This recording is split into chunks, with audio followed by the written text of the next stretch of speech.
Ladies and gentlemen, welcome to Captivating Cases in Rabbinic Responsa, which is going to be a 6-week worldwide journey, listening in on the surprising practical questions that your ancestors have asked rabbis across Jewish history. This is going to be a fantastic journey, and instead of me giving a whole introduction and diving right into it, I am going to grab your hands right now, hold on tight, we're going to dive right in. Are you ready? Yeah. Okay. This is lesson 1, which is called Dispatches of Devotion. And what we're going to be talking about today is how Responsa reveal unshakable Jewish loyalty. More on that in just a moment. Today's lesson is actually available for sponsorship. It's not sponsored yet. And I'd like you to join me right now in my time machine, and we're going to jump right into the 1300s of Spain. Anybody ready? Or somebody needs to take a Dramamine? Okay, good. All right, here we go. We're in the 1300s in Spain, and I kind of give you a full historical background. First of all, because if I did that for every time we land out of the time machine, we're going to have some trouble. It's going to take quite a long time. But also because I don't know that it's so important for you to have a full historical background. The most important thing to understand is this is pre the expulsion from Spain. This is even pre, we're going to learn soon that there were these massive massacres, like widespread massacres that happened in Spain in the late 1300s. This is the early 1300s, and the Jews are living, it's hard for Americans to relate to this, but they were living like any other time in Jewish history where they were under a foreign power, and it wasn't necessarily comfortable living, but it was working. What do I mean by that? We're going to talk right now about taxes, right? There's two things that are inevitable in every single person's life, death and taxes, right? Let's talk a little bit about taxes. Again, another thing that Americans have a very hard time relating to, which is the fact that people were not taxed as necessarily as individuals, they were taxed as entities. I think the closest in the US is when corporations are taxed as a corporation, right? So they don't approach every single individual who has a share in Microsoft and say, you need to pay for your share in Microsoft. I mean, they do that too.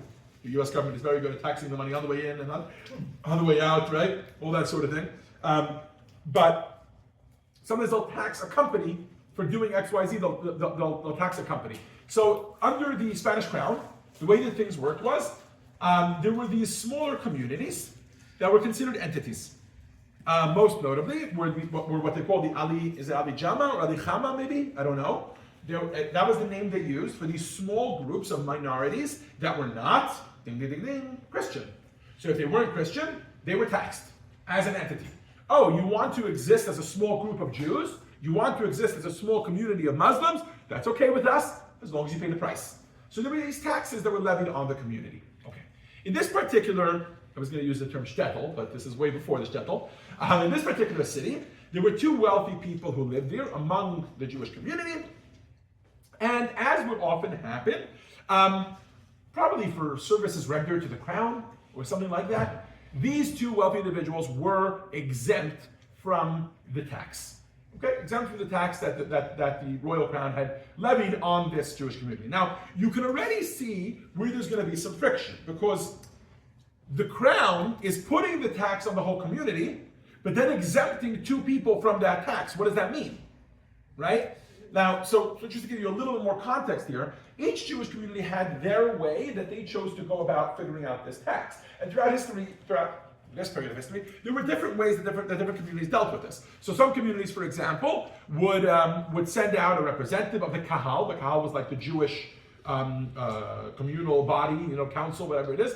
They would send out and they would assess each person based on, I don't know, their house, their car, whatever. They didn't have cars then, they had houses. But whatever they had, to decide how much money they have, this is how much you owe. Sometimes it was even self-reported. These are both kind of similar to the American system, where like you self-report your taxes. Okay, then you can get audited back, right? But it was some sort of system like that. But regardless, these two wealthy individuals were exempt by the crown. Okay, the community was frustrated, but I think it kind of held its ground. When things really came to a head, were when a few other financial burdens presented themselves to the community. And what you're going to see, what's going to happen is each time these two wealthy individuals claim to be exempt even from these financial burdens. What am I talking about? So being a Jew in the 1300s in Spain meant you had a lot of things you had to contend with. Number one, there was a violent and dangerous custom at the time that the non-Jewish, that the Christians had, was right around the holiday of Easter, where they would literally just mob like a pogrom, again, before the pogrom existed, right? They would mob through the Jewish community, hurling stones, wreaking havoc, etc., right? Okay, the Kahal, the Jewish Community Council, has to deal with this. How are they going to deal with this? So they turn to the government, and they say, we'd like to pay the government for extra protection during this week. Okay, so kind of like a mercenary for hire, or maybe it's a bribe to the government, whatever form it took at the time. But it's a tremendous financial burden on the community. And this worked. So a tax was levied, or whatever, a financial burden was placed on the Kahal, and now the community has to gather that from all these people. They come to these two wealthy individuals. Oh, what do you mean? We're exempt from any taxes by royal decree. Okay, started to get a little frustrating, but let's keep going. The tension didn't end there. At the time, there were other issues that the Jewish community was contending with. The next one that came up was, again, something that, again, we'll use a parallel from way later. The Jewish community was obligated at the time to wear a form of a badge that identified them as Jews, obviously in order to allow for persecution, etc. Yes, it does later on in history show up in this form. It's not exactly clear what it looked like at those times. Also, it's not clear exactly how big it was. And it seems that part of it was wearing a cape of some sort. I'm not entirely sure how that works. And apparently the cape was what was preferred by the Jewish people. Like they preferred not to have a marker, only to wear, I guess a cape was more civil, and you could get away with it. People didn't necessarily know you were Jewish, whatever it was. So the Kahal lobbies the government to lower the size, to shrink the size of the marker, and maybe even just to get away with wearing a cape. And they do this successfully, but it involves lots of money, right? To lobby, to bribe, etc. Again, they come to the community. Everybody's gaining from this. Everybody wants this. They come to these two wealthy individuals. What do you mean? We're tax exempt. And you already sense the pattern. The same thing happened when a little bit later there was an issue with the money lending. So this is right around the same period of history when Jews were pushed out, or was made illegal for Jews to be in any of the prestigious career paths. So Jews pretty much invented money lending at the time. They would lend money to their non-Jewish neighbors. The non-Jews weren't allowed to because of ribbis, because of interest, etc. Anyways, eventually the Spanish government makes it illegal to have an interest rate above a certain amount. The problem was that they made business very difficult, and it became very clear that they were saying that, but they preferred if you made more. Remember, the Spanish government took a tax at every single point of the game. So if Jews, let's say the legal amount for, I'm just throwing out numbers here, but let's say the legal amount for taxes, for interest purposes, that you weren't allowed to charge more than 7% interest, right? It became very clear that the government was very much in favor of you charging 15% interest. They were okay with you doing that. They would look the other way as long as they got their taxes from it, right? As long as they made more money off of you, right? Until, and they literally did this. They spoke out of one side of their mouth to the Jews. It was like, oh yeah, we'll turn the other way. You guys charge as much interest as you want, etc. But then a few years later, when some Christians came complaining, oh, the Jews are charging too high interest, what happened? They confiscated, they didn't just confiscate, they canceled every single loan that was made with an interest that was too high. Not just the profit margin.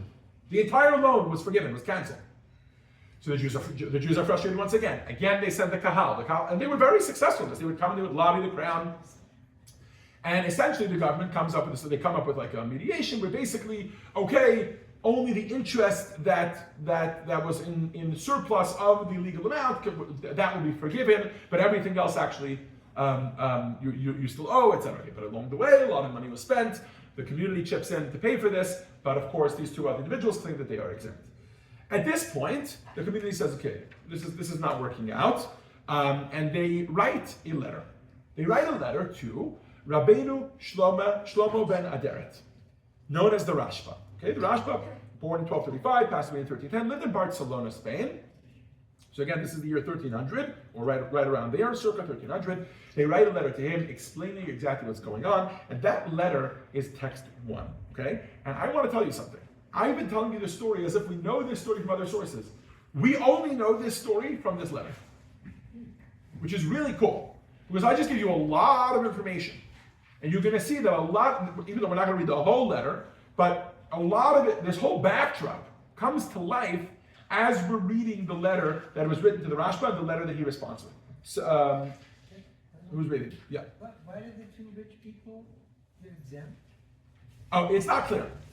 Most likely for services rendered to the crown. They did something for the Spanish king, and he was thankful. And this was a common practice in those days, was that they would exempt you from taxes. It's not clear exactly what it was. But Mark, why don't you read for us?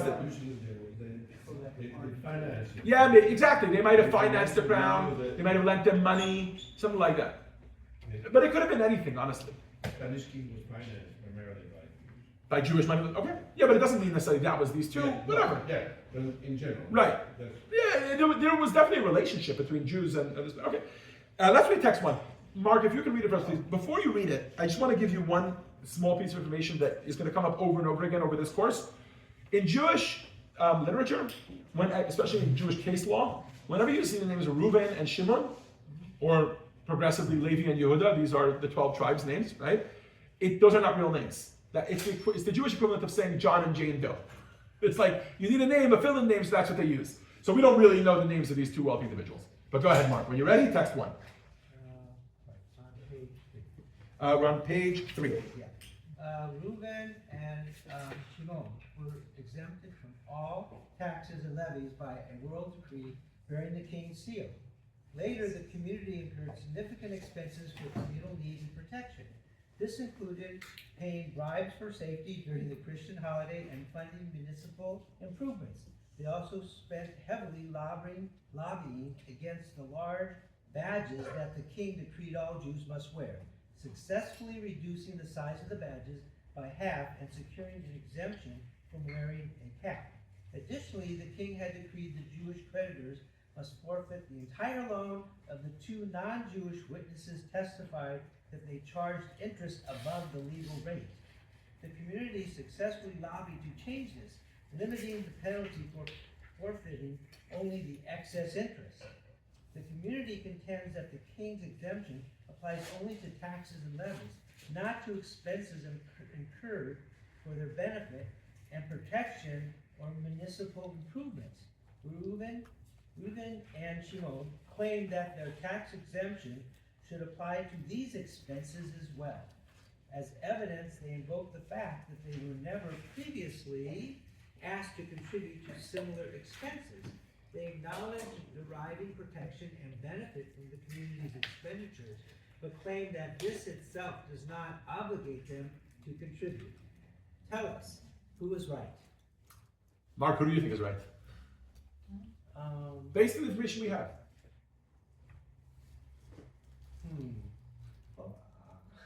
We'll go along with the guy. You think they're right? I'm going to ask you why, so you better be... What? It's not too clear, okay. It's not too clear, okay. But I will go along with them. You'd go along with them. You feel that they are exempt? Yeah. Okay. Why? Oh. You didn't realize that was coming. Can anybody give me a reason why Reuben and Shimon would be right? I think the community, everybody sees exactly what the community is saying, right? Everybody understands what the community is saying. Like, you're exempt from the big tax, but you're not necessarily exempt from all these additional things. Yeah. Well, number one, taxes for getting these other Fees. Yeah. The taxes benefited the community, I guess, by having a standing army, maybe police. Whatever it is, yeah. Yeah. So the point is that the money that the community is giving, where's it going? It's going to the crown. That's where all the money's going. Right. Therefore, they are exempt. Oh, okay. So he says basically because all of this, you're right, this is taxes, this is not taxes, but you're splitting hairs. The money is all going to the crown. The crown is the one that exempted them, therefore they should be exempt. Benjamin, go ahead. So taxes imply that you're paying a percentage over income or over wealth. Mm-hmm. Expenses are different. Expenses are maintenance. So if they are not exempt of expenses, they're exempt. So whatever. You're saying this is like an HOA fee. Right. So Everybody has to pay an HOA fee. It's not dependent on your wealth. For example, if the king raises the taxes to the entire community, that's a tax. As it pertains to, Then that they would be exempt from. calculated by their wealth. But if it's a specific need that they're covering, then everybody needs to contribute. That is correct. So I'm just going to push back on that. It would seem that this fee was treated the same as the other fees, and that it was also dependent on your wealth.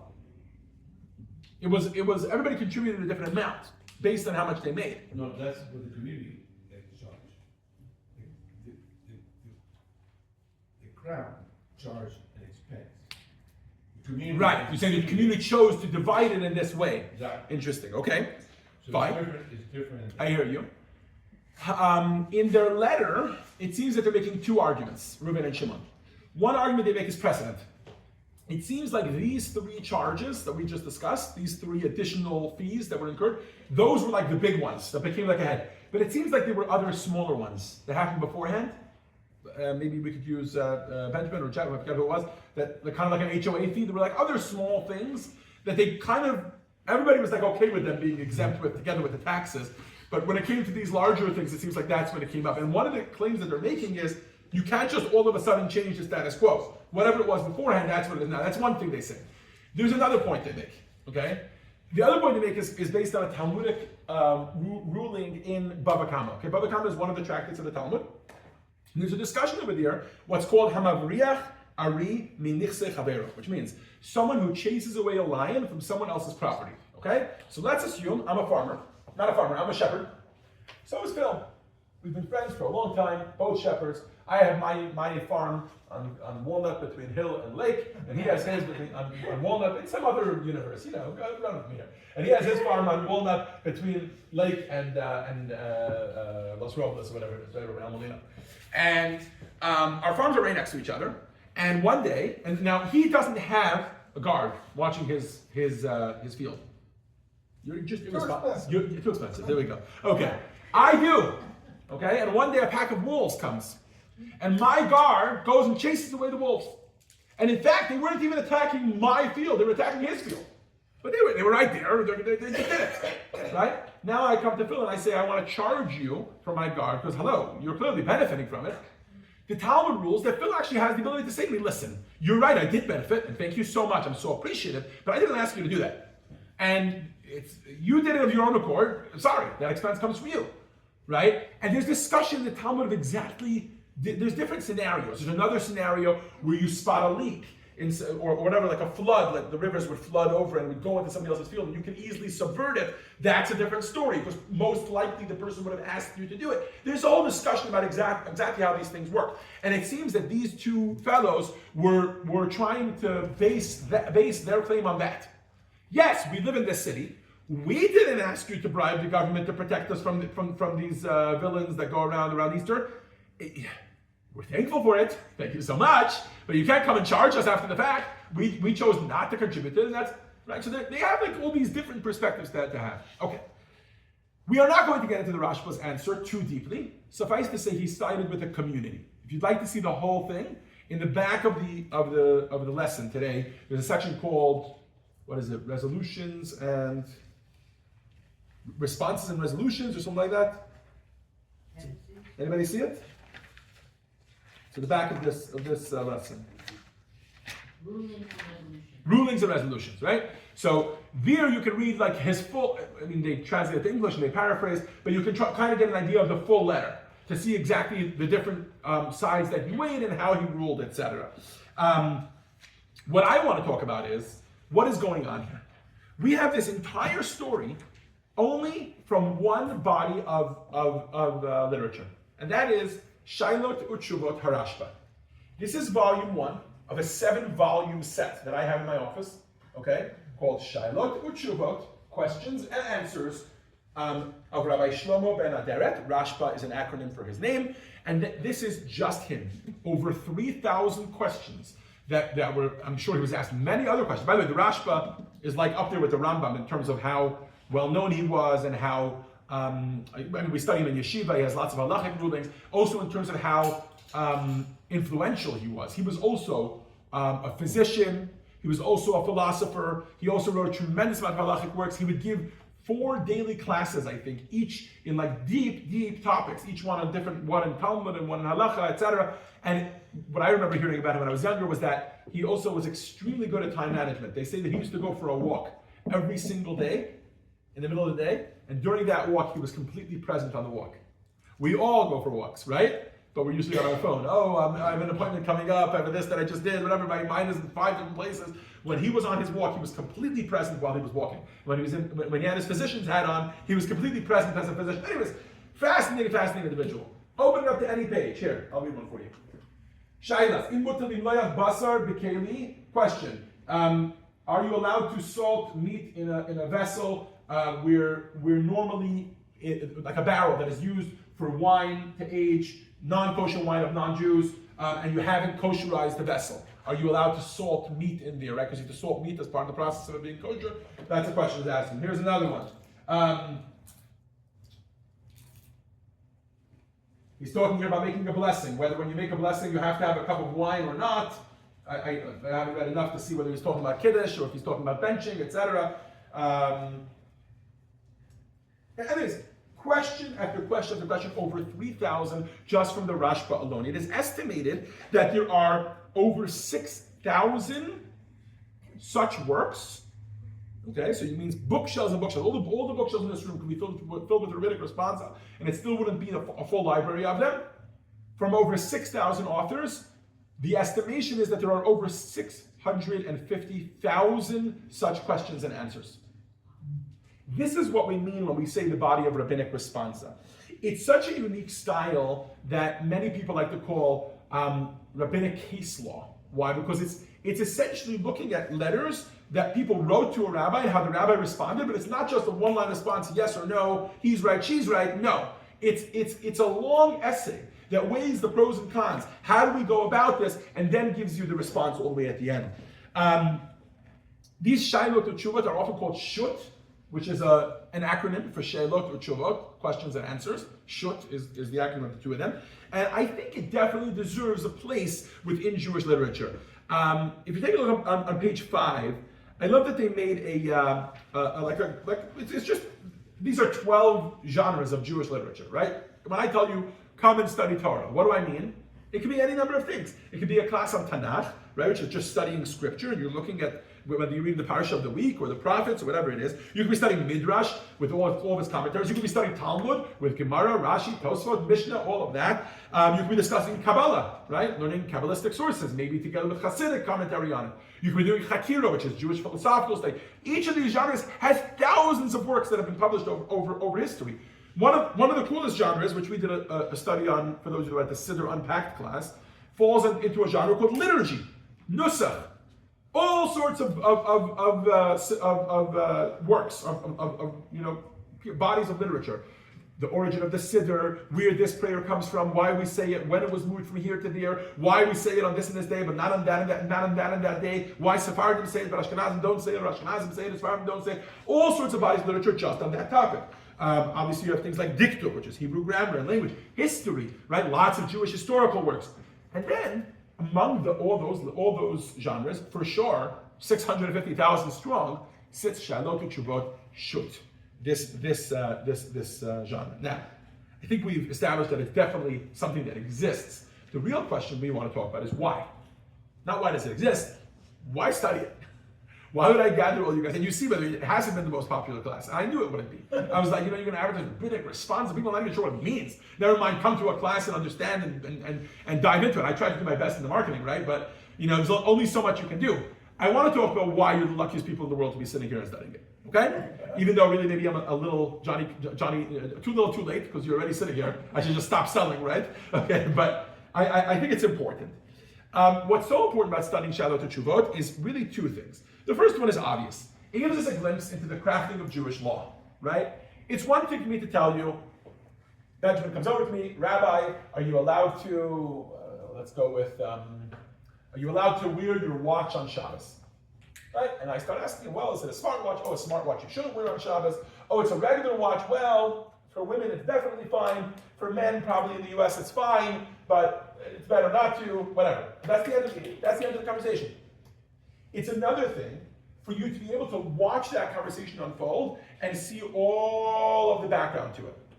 Watch a rabbi go and look it up for the first time. Maybe it's the first time watches even came out, right? I chose a pretty boring example, but really you can apply this to anything, right?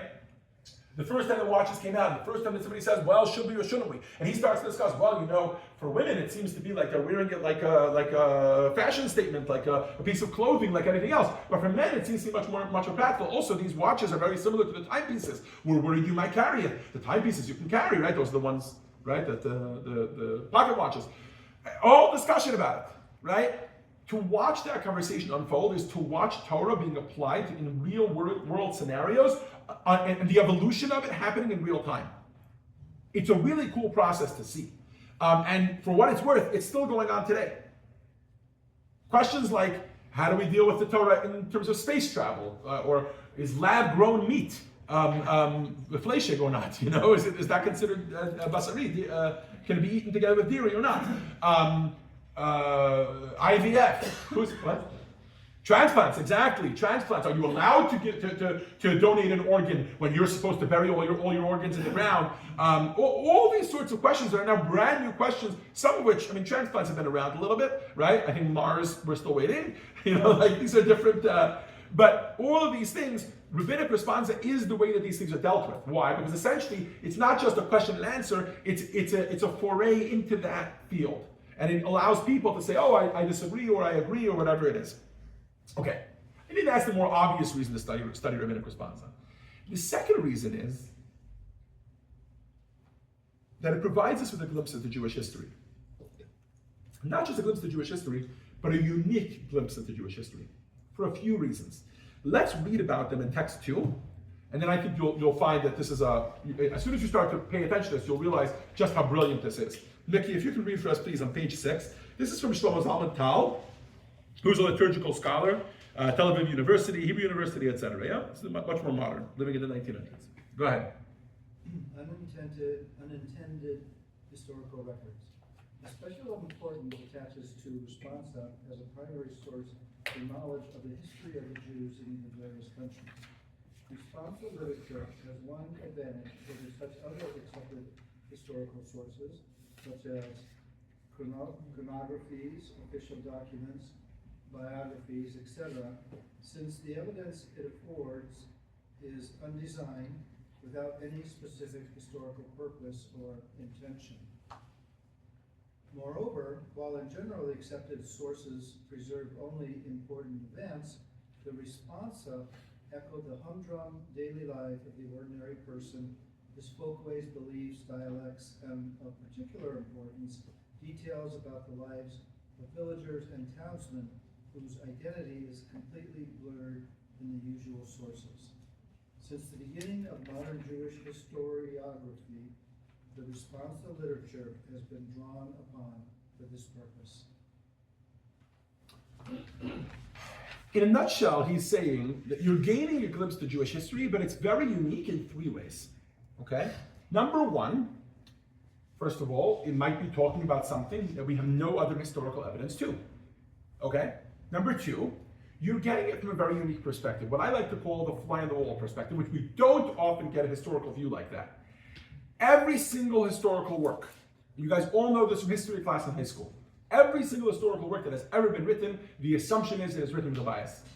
We know this because even today when they're writing news articles, which is history being written in live form, they're already right away biased. Right? Everybody's writing from their perspective, and sometimes that's intentional, sometimes it's unintentional, but there's always a skew. There's always oh, this is where they're coming from, this is what they're trying to say.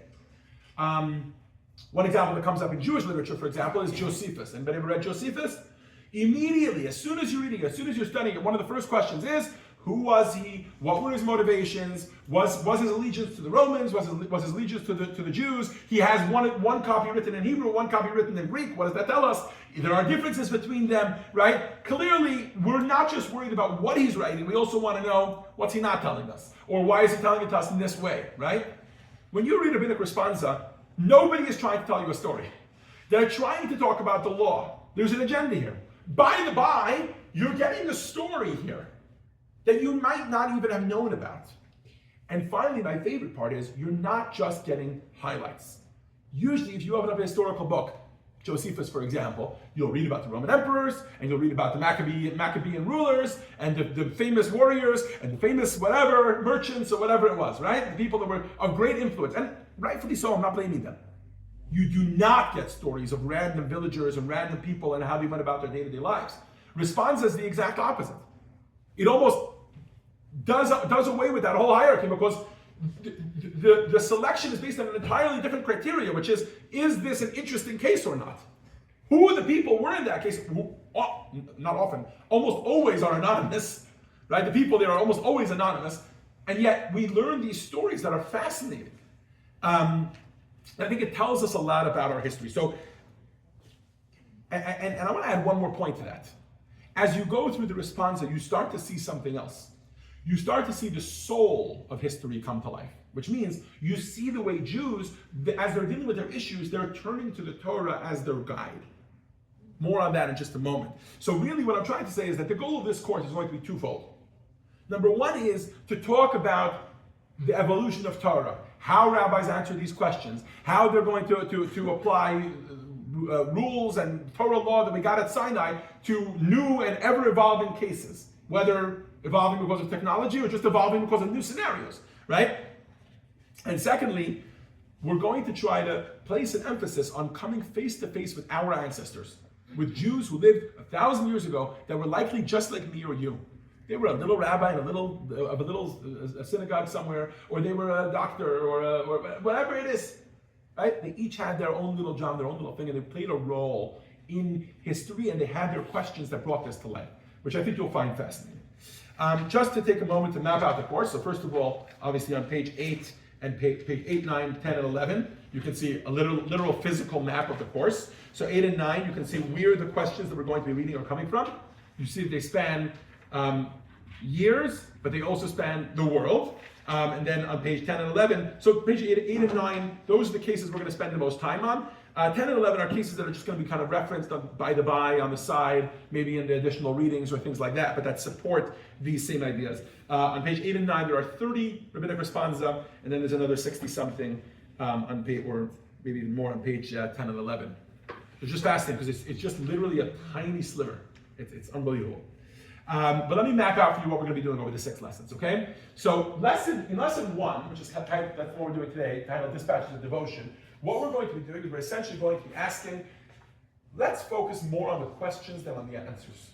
Let's talk about the people who are asking these questions. Where are they coming from? So actually today, even though I'll always make sure to give you like a 3-line answer to each responsa, we're always going to focus for today on the questions. How people ask those questions, where they were coming from, and what that says about them and the time that they were living in. That's lesson 1. In lesson 2, we're going to start to talk about the answers. It's called Torah in the Trenches, and we're going to talk about the first thing that any rabbi needs to do, which is gather the facts. What is the actual story? Which can sometimes be very difficult, right? But the first thing that they need to do is figure out what actually happened here. Then in lesson 3, we'll talk about the next step, which is take a look for precedent. Is where in the Talmud, or is there anywhere in the Talmud that you can see that that would apply to this scenario? What are the issues on the table? Where are they discussed in the Talmud? Where are they discussed in the Torah? And therefore, we need to contend with these issues, right? That's the first question. And sometimes the answer is right there because there's a precedent. And okay, just like Rabbi so-and-so did this 1,000 years before me, that should be the answer to your question, right? Okay.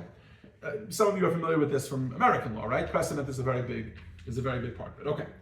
In lesson 4, we're going to talk about counterweights considered. So sometimes you could be in the micro, you're in the middle of discussing the nuances of taxes versus fees and whatever of a community, whatever it is, right?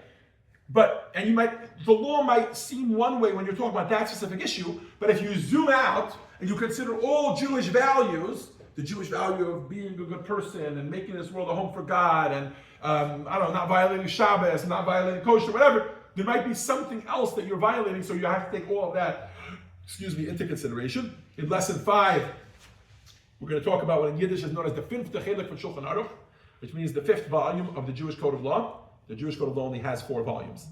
The Yiddish expression, the 5th volume, means we're talking about common sense here. We're talking about taking into account a person's personality. We're talking into account. We're talking about a rabbi taking into account compassion and sensitivity towards a person. My favorite story to illustrate this, I'm sure you've heard it from me before, is that somebody once came to a rabbi. It's a real story, and asked him, "Rabbi, can I use 4 glasses of milk for the seder instead of 4 glasses of wine?" And the rabbi didn't answer the question. The rabbi opened up his drawer and he took out money. And he gave it to him. He took out a tremendous sum of money and he gave it to me. He said, "Go buy yourself wine and meat and everything you need for your seder." And his wife asked him, "Why did you give him so much money? You should have given him just enough money for wine." He said, "If he's planning to have 4 glasses of milk at his seder, that means he's not even planning to have meat. He can't even afford meat because you can't have meat and milk together, right?" So he gave him enough money for the meat and enough money for the wine, etc. That's like an example of the 5th volume of Shulchan Aruch, which we'll talk more about in lesson 5. And finally, lesson 6, the most exciting of all, you guys will all have fun We're going to talk about some futuristic questions like how do you keep Shabbos on Mars, lab-grown meat, AI, driverless cars on Shabbos, stuff like that. All right? So that's lesson 6. In other words, we're going to talk about how this system is still ongoing today. Does that make sense? Okay. More specifically, today's lesson, what remains of today's lesson, we're going to try and do some justice to the following. First of all, I need to introduce to you the origin story of Rabbinic Responsa. I need to tell you where it comes from and how we landed here and when it started. I told you already there's 650,000 of them, etc., but I want to tell you the origin story. We'll spend 5-10 minutes on that. Then we'll go through 3 questions: prayer under siege, bread of faith, and a father's impossible dilemma. And in each of these questions, we're going to be asking the same question, which is, what motivated the question? Where were these people coming from? What does this tell us about the people in that question? Okay? And then we will contrast that with the story of King Henry VIII, which is a really fascinating story about how he wrote a question to a rabbi, which is a fascinating concept. And then, of course, we'll leave with some lessons that we can take in our lives. Okay? So, to start off the theme of the lesson, which is, what are these questions? What do these questions tell us about the people that are asking them? I want to do exercise 1.1. It's on page 7. If you can back up a little bit. We all learned a story, right? Text 1 was a story about 2 wealthy people and taxes, etc. Are there any insights you got into Spanish history from that text? Can anybody tell me some insights that we gleaned into that time? Was it? Yep. Well, the fact that the tax is one per person. Yep. Which was a fascinating thing, which we may never have known if not for this tshuva. Okay, that Jews at one point had to deal with this, that the community as a whole had to pay a Jewish tax. Okay, anybody else? Anything else? Did anybody else know? I did not know that they had markers for Jews anytime before the Holocaust. Was anybody else aware of this? I knew that. You were aware of that? I knew that because Trudy Strobel Mentioned that. embroidery. She Right. made dolls and she made clothing for all these dolls through the centuries in all countries that Jews were in. Were forced to. And she showed, and each doll, the costume, there was a star there. But some other were most of them from like the 19th century? no, In the 20th century? way before. There were some from the 13th. Yes. Okay, I was not aware of that. Actually, That's all amazing. the rulings in terms of recognizing Jews in Germany came from Spain. Oh, you're saying they were echoing Spanish, right? Okay. Spanish persecution. Yeah, they were the big bad guys. It's always funny to me to think about Jews 100 years ago. I think they used to talk about Spain the way we talk about the Holocaust. Like that was like the big one, the Spanish Inquisition and the Spanish massacres, etc. And like they lived in that shadow, the way we live in like the shadow of the Holocaust. I think they lived in the shadow of. Anyways, it's a fascinating concept. There's also all sorts of other little things like. I wasn't aware of this concept of a cape, and that the cape would be a good thing. First of all, I guess they wore capes in those days. I guess that was a normal thing in Spain, right? I certainly was not aware. I'm aware of this general concept, right? But it's interesting to hear that at that point they were dealing with things like riots around Christian holidays. It's interesting also to see certain parallels to today. Right, like things that we see happen today, and you see them having happened then. All these things are just interesting insights into a historical period. Occurred in South America. Come again? The current? This type of riots. Oh, these type of riots occurred in South America as well, right? When you were growing up, yeah. Now listen, I don't know what to tell you. Halloween in Brooklyn, I grew up that Halloween was a holiday you did not walk on the streets. I grew up in a neighborhood that was Hasidic and black. Those were the two. And we were very friendly to each other all year, but I knew that if you were walking to yeshiva on Halloween night, you would most likely get egged or something like that. Yeah, they would throw eggs at you or things like that. Yeah, you didn't want to be out on the streets. Especially also my childhood begins in 1990, and then the Crown Heights riots are in 1991. So the early 90s, like my younger childhood it was even like a worry of being mugged and stuff like that. Yeah, 100%. It's not the same. I don't think that any of this is comparable. I don't know your childhood, but my childhood is definitely not comparable to what they're discussing here. No. But still, you see these patterns, which is fascinating. Anyway, so this is what I mean by seeing patterns in history and seeing where these people are coming from. Okay, but let's dive into today's lesson, shall we? Let's start off with the theology behind it. What is the origin story behind Rabbinic Responsa? I'm going to start off going pretty quickly because you guys are familiar with most of this. Any conversation about Judaism has to start at Sinai. The beginning of our peoplehood, which starts at when all of us stood together at Mount Sinai in the year 2248, the Jewish people receive the Torah from God and they enter into a covenant with God. And that covenant essentially makes an assumption. It makes an assumption that we are going to have a relationship with God. But that's like an impossible thing to do. What does that mean? We are so limited, God is unlimited, right? How are we supposed to have a relationship with God? This is where the second piece of the puzzle enters, which is mitzvot. What are mitzvot? Mitzvot are essentially opportunities that God presents for us to connect with Him. My favorite analogy to express this point is the following. I always use the name Bob. Bob is walking down the main drag of Caltech, the main walkway. Anybody know that one? Where they have the cannon, where they have the turtle pond, etc. Right? So Bob is a maintenance worker at Caltech. And he's just walking along and he's doing his thing and he's sweeping the floor. And it turns out he's like really, really uneducated and maybe doesn't even read, etc. And he's walking along and all of a sudden he sees one of the professors come out, big, curly, white hair. Sure enough, it's Albert Einstein. Now, he knows Albert Einstein. Albert Einstein is like one of the greatest minds of the generation, not the greatest mind of his generation. And Albert Einstein comes walking out and there's students bustling around him and he's teaching them, he's talking to them, etc. And he's in this absent-minded self, they're walking along, and all of a sudden he turns to Bob, right? Now, before he turns to Bob, is there any world in which Bob and Albert Einstein have anything in common? The answer is no. Bob would like to just finish sweeping, get home, get a drink at the bar, conk out on the couch, doesn't even know how to read, maybe watch some TV, and that's it. That's Bob. Okay? Albert Einstein lives in the world of physics and brilliant minds and getting awards for all his things. We're talking about Albert Einstein towards the end of his life, right? And all of a sudden, Albert Einstein turns to Bob. We don't even know Bob's last name. You see how insignificant he is? So he turns to Bob and he says, "Excuse me, sir, do you have the time?" What has just happened here? Einstein has opened up a window, a need that he has, that he would like Bob to fill for him. He says, "Do you have the time?" And by the way, Bob is now presented with two different options. If Bob fills that need, right? In other words, he says to him, "Oh, it's 8:12 p.m. Thank you, sir," whatever it is, then he has now responded in kind to Einstein's need, and now there is a relationship between them. Einstein needed the time, he gave him the time, thank you so much, beautiful. Imagine if he botches it up, says something idiotic like, "Do I have the time? Oh, actually, it's so interesting, Mr. Einstein. You would be so interested to know that this watch is a gift from my grandmother, and I got it when she passed. She gave it to me. It was such a nice watch." It doesn't tell the time at all, right? The relationship now is destroyed. Why? Because I needed one thing from you. I just needed to know the time. Instead, you went on and most likely he would just turn around, turn back to his students. He's not interested in hearing about my son, about your grandmother and your this and your that. Everybody with me here? Okay. Now the analogy is not even a great analogy because really Bob and Einstein do have a lot of things in common. They're both human, they will eat, they will sleep, they will drink, etc.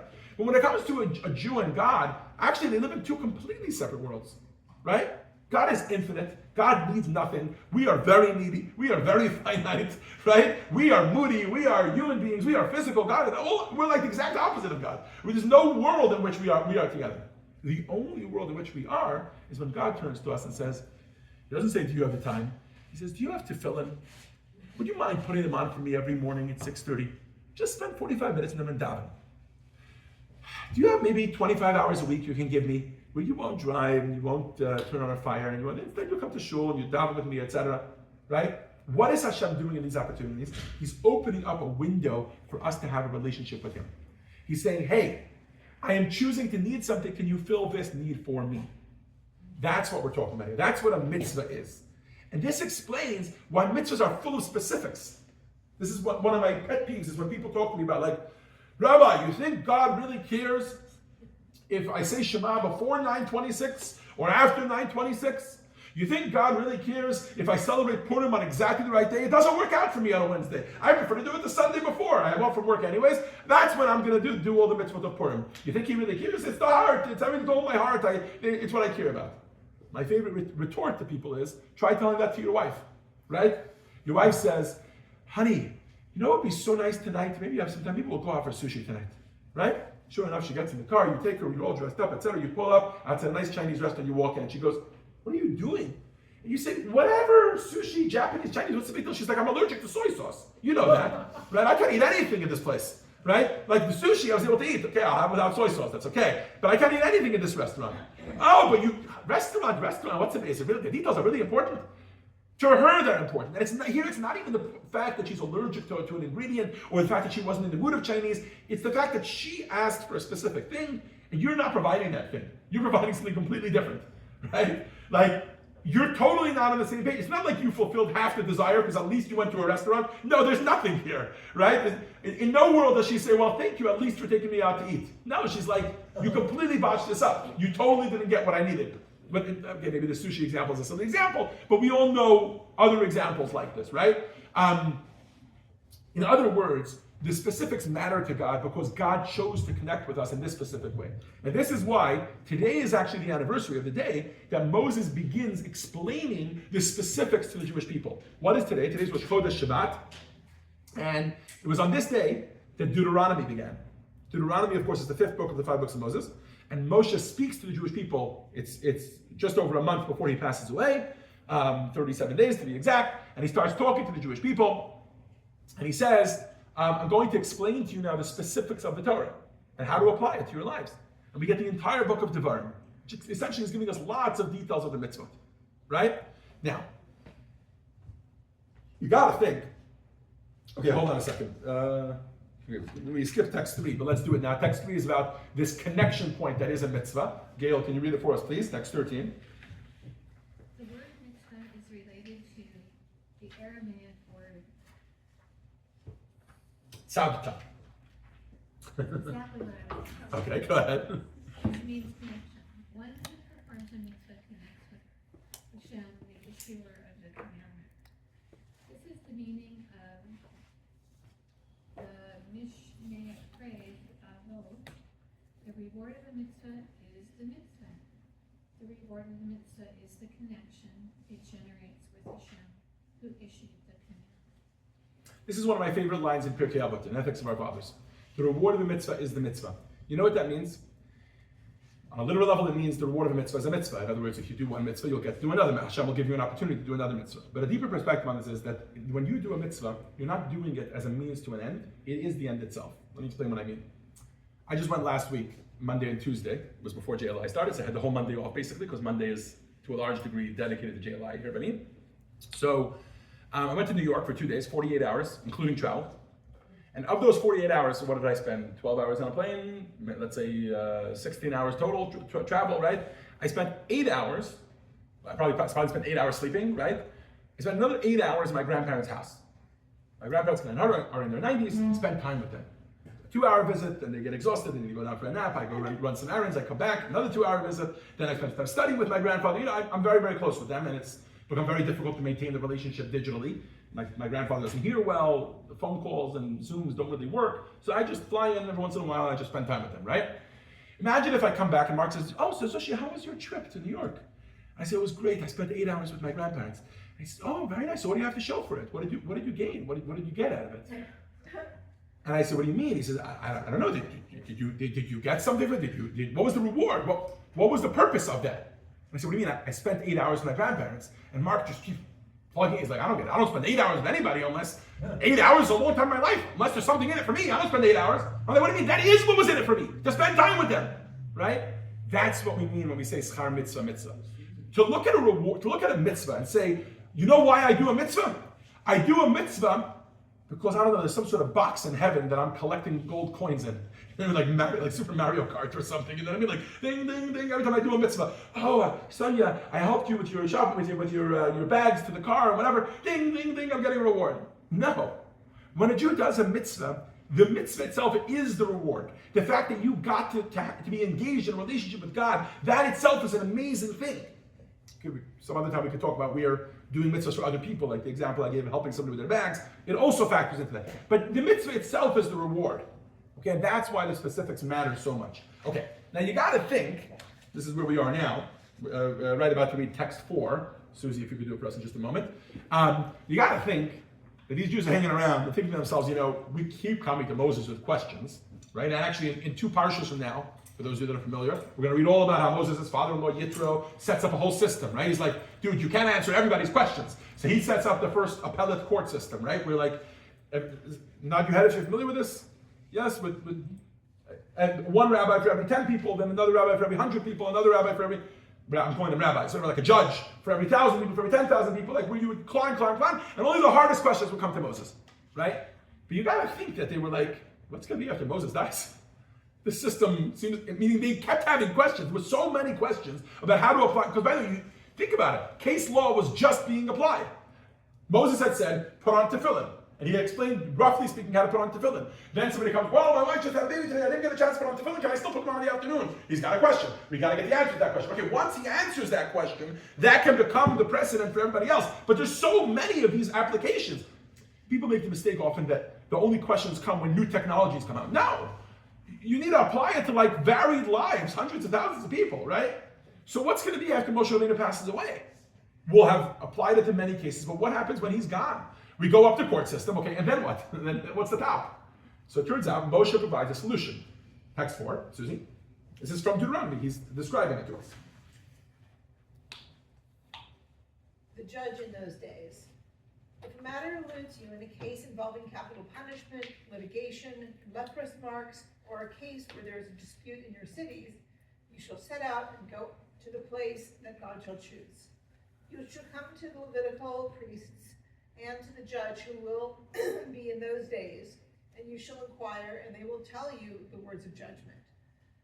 You shall do according to the words they tell you, from the place God will choose, and you shall carefully do according to all they instruct you. Does anybody know what he's referring to? There's a one word concept. What? The Torah. Not the Torah. A body of people.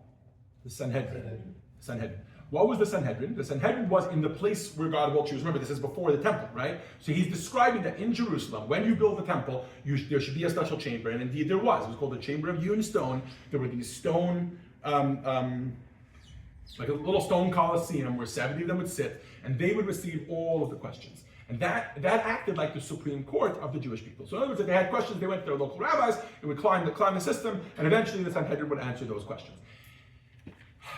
They had a Sanhedrin as they were in the desert. They had a Sanhedrin, well, as they were in the desert, they had Moses. Then as they entered the land of Israel, even though it was only a Mishkan, they had a Sanhedrin immediately. And eventually they had it in Jerusalem, set in the temple for over 1,000 years, 400 years, then a short break, then another 400 years. Beautiful, both temples. Okay. The Sanhedrin lasts past the destruction of the temple. In fact, we have Rabbi Yochanan ben Zakkai to thank for the fact that even after the Romans kicked the Jews out of Jerusalem and destroyed the temple, etc., in the year, right around the year 70 to the Common Era, the Sanhedrin continues past that in a city called Yavne, etc. It keeps moving from city to city. I think it was 10, the Talmud lists 10 different cities where the Sanhedrin moved from city to city. And it was roughly around the year 350 to the Common Era that the Sanhedrin becomes disbanded. I'm not going to get into the whole history here, but basically the Romans realized that this institution is a very, very big deal, and it's a big part of what's keeping the Jewish identity alive, which they were against. They wanted the Jews to become part of the more general society. Anyways, eventually the Sanhedrin is disbanded, and it is no more. There was even a time when they were persecuting rabbis specifically, right? So now what? Now you have a doubt. You're in doubt. You have a question. And the Sanhedrin is no longer around. Now what do you do, right? Enter the rabbi. Right around the time 350 to the Common Era is when we start to see the first Responsa. This is in the era, for those that are like Jewish history, the era that is known as the Gaonim, okay, or the geniuses. That's what the rabbis were called in those days. And the first response that we have is from some of those Gaonim, Rav Hai Gaon, Rav Shai Gaon, Rav Shrira Gaon. These people, today we have extant. From the early hundreds of the Common Era, in other words, 400, 500, 600, 700 to the Common Era, we have writings from them that they were responding to questions. Much less from then than we have like from after the turn of the millennium, right? But we already have shut. We already have these shailot or tshuvot. And people turn to rabbis, and rabbis turn to rabbis, right? Many of you have had this revelation. When you come to me, you ask me a question that's maybe outside of just the regular, if you just ask me if you're allowed to do this or not allowed to do that on Shabbos, I'll usually know the answer. But if you start to ask me a more specific question, I'll be like, I'm going to look into that. And maybe you get a little curious and you say, what do you mean you're going to look into that? And that means I'm going to ask a rabbi that's much more senior than me. I might even call a rabbi who specializes in this area of law. One of my favorite examples is kosher, right? Rabbi Hanoka's brother, one of the senior rabbinic coordinators for the OK, like the circle K kosher symbol, right? Anytime I have a question in kosher, even if it's nothing to do with the circle K, I know that this is what he has dedicated his life to. So sure, when I come out of rabbinic coordination, I studied about kosher law, and I know the basics of it. And when he talks to me, he can reference concepts that there are in Shulchan Aruch. But in terms of like how the industry works and how to apply these things and who. He's living this and breathing this, right? So I'll turn to a rabbi like that. If it's like huge questions, so then maybe it's like a very famous rabbi, like a chief rabbi of Israel or something, that will write a whole responsa. Even today, these things are happening. Responsa. There you go. Okay. So that is the background behind how rabbinic responsa comes around. Yes? One of the things I think that is extremely important of Moses' comment is that once the higher court determines them, you must do as they say. Yes. Which is critical. I mean, that establishment established the entire judicial system. And that is incredible, which applies today. It is incredible. It's also going to be very important for us to understand how they are going to work through the process, right? Which is really the rest of our course. From lesson 2 and on, is what does a rabbi do? What does the Sanhedrin do? What are these, right? But yes, I think it's very important to understand that once they came down with a ruling, that was the ruling for all the Jewish people. And that's why there were 70 of them. That's why there needed to be Kohanim and Levim on there, as well as Israel and regular Jews. That's why they all needed to be extremely well versed in, they needed to speak 70 languages. They needed to be well versed in the art of witchcraft, apparently was part of it. They needed to know all these things. They needed to literally be people of the world that knew how the world works and were very, very wise individuals, not just in Torah law, but in lots of other things as well. Yes, and there's a whole tractate called Sanhedrin in the Talmud, which discusses how the Sanhedrin works. I'm actually just about halfway through it right now with Aaron Kornfeld. For those of you that know him, we're studying on Zoom. Okay, enough background. Should we dive into it? Okay, we already did one responsum today. Let's try to do 3 more now in quick succession. The first question we're going to discuss is called prayer under siege. And it takes us back to the 1700s. In fact, it takes us to precisely March of 1732 to the Jews of Algiers. Anybody ever been to Algeria? Nobody. Okay, me neither. All right. One day we'll make a community trip to North Africa and we'll go visit. If we're going to North Africa, I'd like to go to Morocco. That's where my family's from. I don't want to go. I don't need to go to Algeria. Okay. What's the problem? Spanish forces are amassing in Alicante. For those of you that are following in the map on page 16, you can see they're amassing in Alicante. Okay, what does this have to do with the Jews in Algiers? The problem is that this signals an imminent invasion somewhere in what was then known as Alegria. Okay? Or maybe this is the same Algeria, the way we pronounce it today, just unpronounced with the Spanish accent. Either way, for the Jews of Algeria, the situation poses a dual threat. First of all, anytime there's a war, who gets persecuted first? The Jews, right? Okay, so they just want to be out of harm's way. That's number one. Number two is the Spanish, in particular, even though this is even though this is way after the Spanish Inquisition, right? We're in the 1700s here, but the Spanish were no friends of the Jews. Most likely, if the Spanish will conquer Algeria, what will happen? They will expel the Jews. They will force them all to convert, whatever the case is. So the Jews are nervous. So what happens? The Jews flee. They flee and they seek shelter. They figure, I'm going to ride out the war. Again, a lot of parallels here to World War II, right? I'm going to ride out the war. Where do they find shelter? In fields, in barns, in bathhouses. Until the danger is over, that's where they're going to be. Now, it seems that they were there for a few months until it became clear. By the time June of 1732, right? So we were in March. By the time June, so what is that? 4 months? 5 months? From March to June? 3 months. 3 months that they were in, and then it becomes clear that actually the attack is happening in a completely different place. Look back at your maps.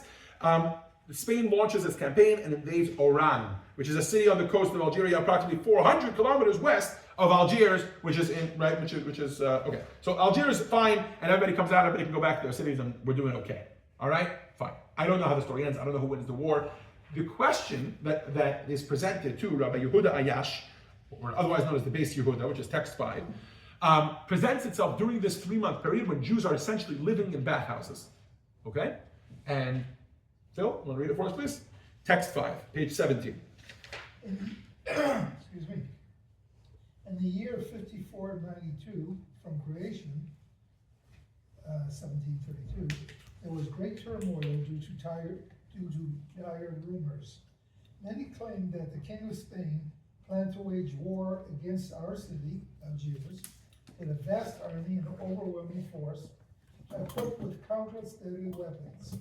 Because of this, the members of our community sadly suffered tremendous financial losses having to rent fields and orchards outside the city to safeguard their property and lives. Additionally, they incurred expenses on horses and carriages to transport them back and forth.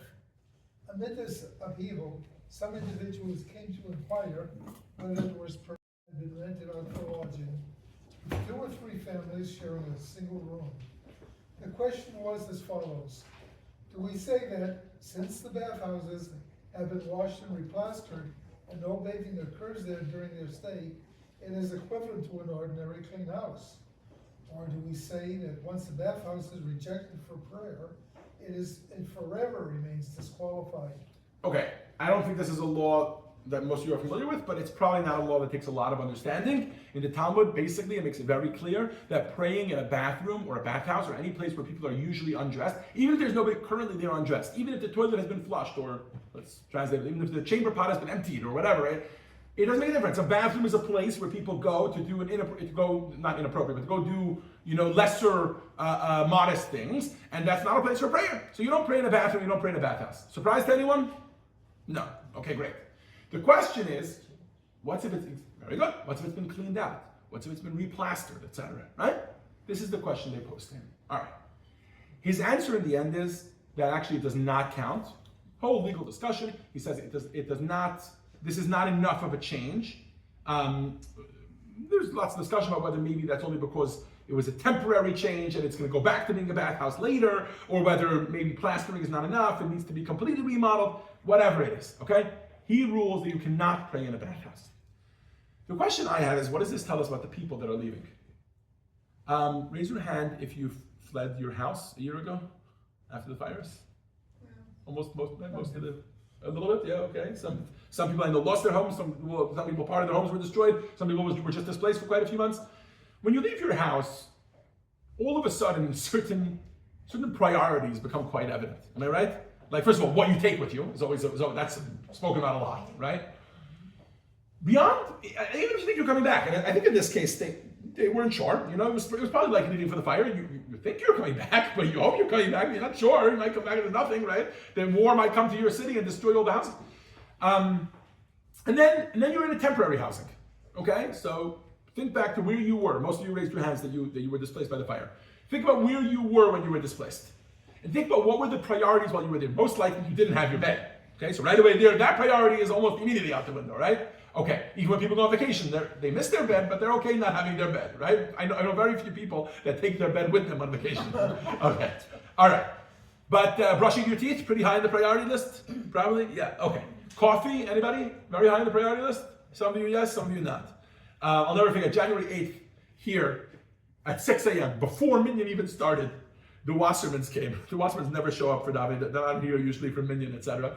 They were staying at a couple here at somebody else's house. They had to leave their house, etc. Alan and Amy, everybody know them, right? And I think they're not big coffee drinkers. The other couple they were staying at, but Alan and Amy, they wake up in the morning, they need their coffee. So they were here at Chabad at 6 a.m. Rabbi, can we get a coffee? And I was like, it just goes to show, these are the priorities. Doesn't make a difference what else is going. I need my coffee. I can be traveling across the world. The coffee's a priority to me. I need it, and I get it. Right? I figure it out. What is the priority for these Jews? They're living in flipping bathhouses. And they're like, we don't just want to pray. Of course we're going to pray. That's very important to us. You could argue maybe even when you're in a situation like this, you pray more. Right? No, we want to pray properly. Are we allowed to do it in a bathhouse? Are we not allowed to do it in a bathhouse? If we plaster it, is that enough? If we clean it, is that enough? They're asking these questions of a rabbi. And to me, I think this really says a lot about who they are and what's important to them. Let's keep going through more stories. You'll see what I mean by this. It's not just a desire to pray, it's a desire to pray according to halacha. Let's do another case, shall we? Bread of faith? Okay. We're on page 19 here, okay? We're going a little bit further back in history. I think it's pretty well known that in 1492, there was an expulsion of the Jews from Spain, yes? What I think is a little bit lesser known, although very well documented, is that in the year 1391, 100 years, a full century before the expulsion, that's really when the problems in Spain began. When people talk about the golden era of Jews in Spain, they're talking about before the mid-1300s and earlier. They're not talking about all the way up till 1492. Why? Because in 1391, there was a widespread, There were horrific anti-Jewish riots, including massacres of Jews, that happened all across what then was called Spain. Take a look on page 19 and you'll see just how many there were.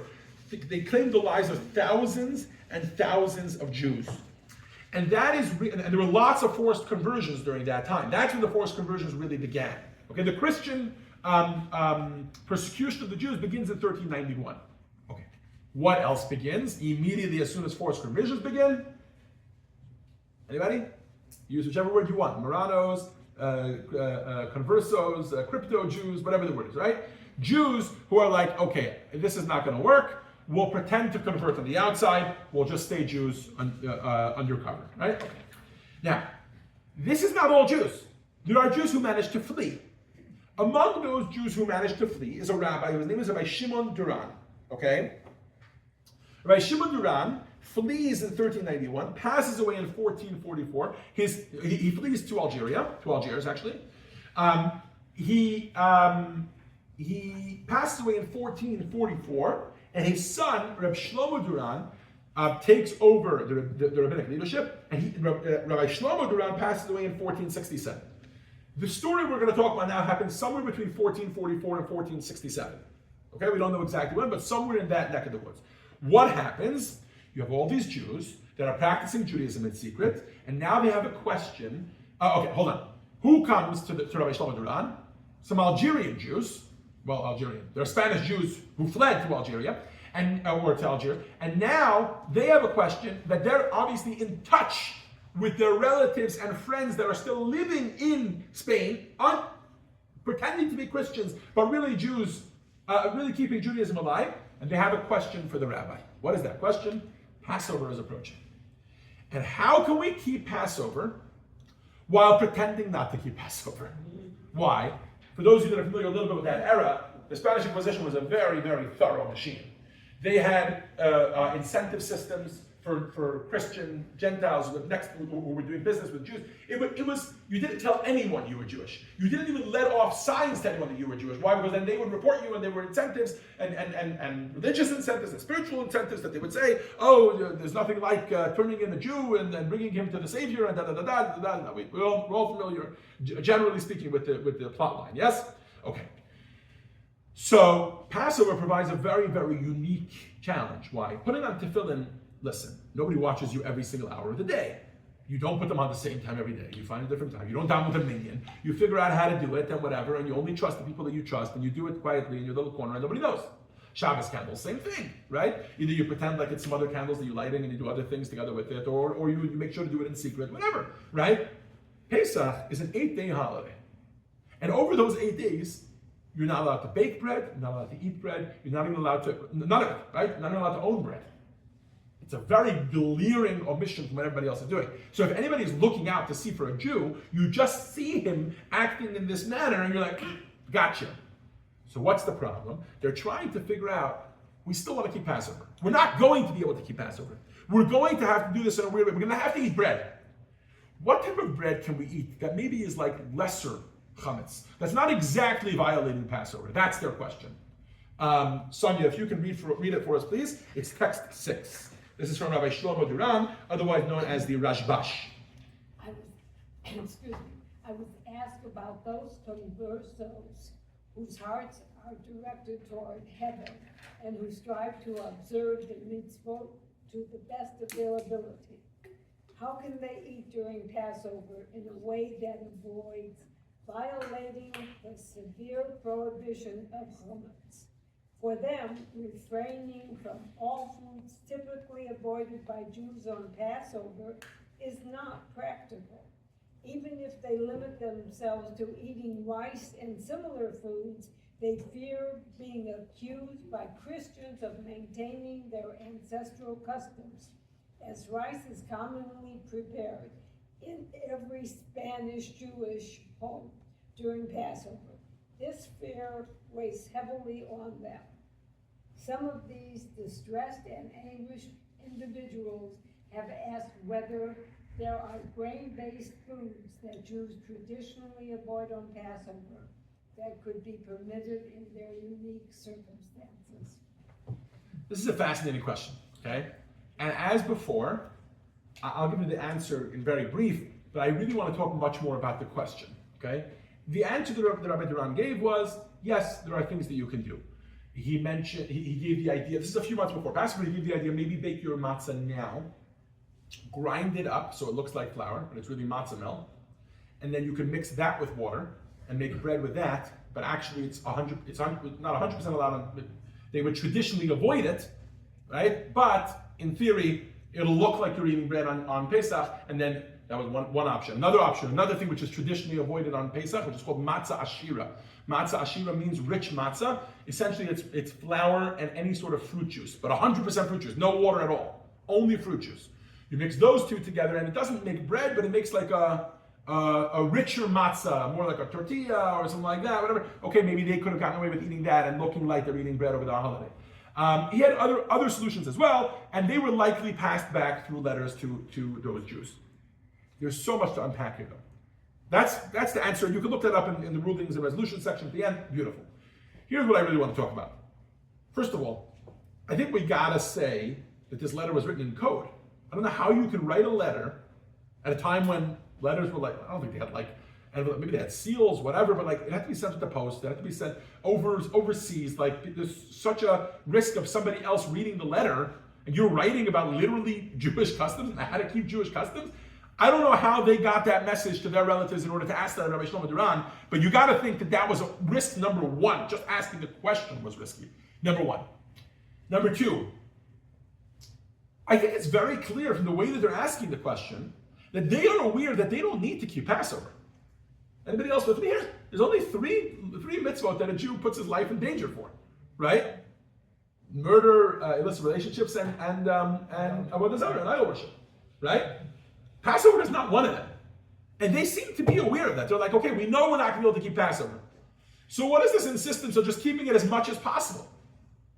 I think what we see here is a very strong parallel to the Jews in the bathhouses. You're in a situation of turmoil. You're in a dangerous situation, and yet you see these Jews turning to rabbis, help us, guide us. How can the Torah be kept in this extreme situation? How can we continue to do so? Even though their observance was at best going to be incomplete, and they knew that. In their question, they're saying so. But to them, this is very, very important to them.